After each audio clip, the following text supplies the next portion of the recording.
जी, तो अगला हमारा टॉपिक है melody Weiss syndrome. Melody Weiss syndrome के अंदर क्या होता है कि बेसिकली पेशेंट जो है वो फोर्सफुल रैचिंग, वोमिटिंग और कफिंग के साथ प्रेजेंट करता है आफ्टर अल्कोहलिज्म और any kind of these things. उसको वोमिटिंग होती है बड़ी फोर्सफुल किस्म की, और उससे क्या होता है, हेमाटोमेसिस हो जाती है, white blood cell red blood cell जो आना स्टार्ट हो जाता है, ठीक है, उल्टी के साथ।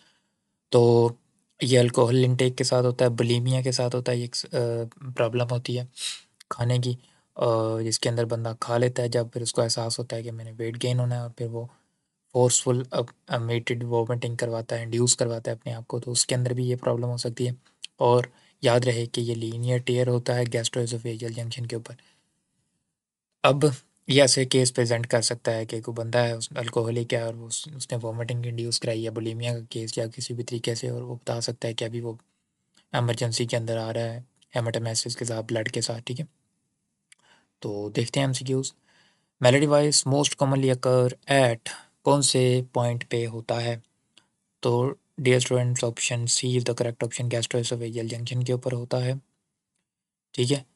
और एक मिनट, यहाँ पे मैं अगर स्टमक को ड्रॉ करूँ तो ये है गैस्ट्रोएसोफेजियल जंक्शन।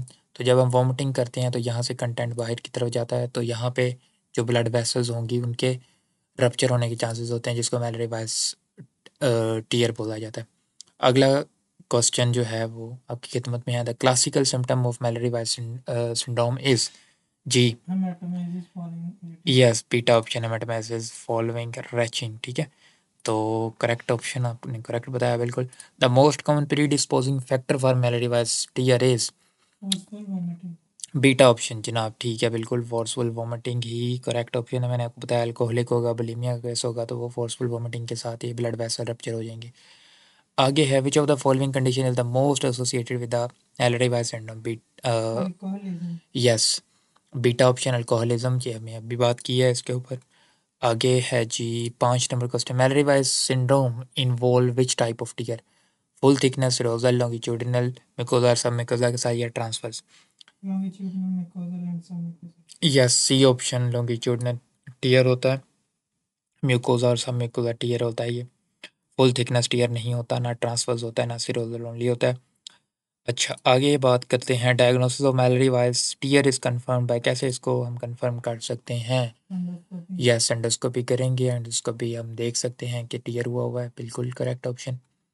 आगे जी, most Mallory Weiss tears are ji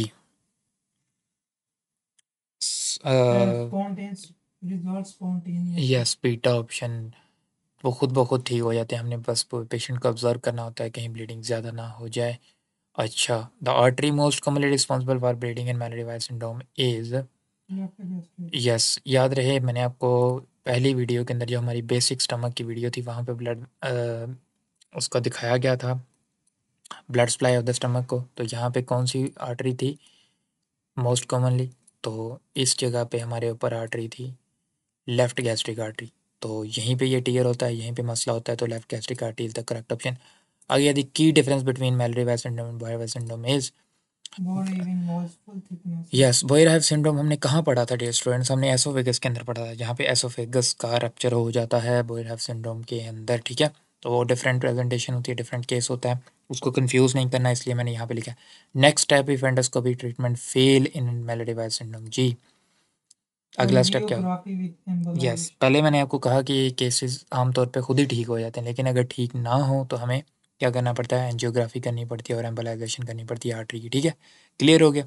that's it for this video. अगला टॉपिक हमारा जो होगा उसके साथ हम प्रेजेंट करेंगे आपके पास। Thank you so much for attending.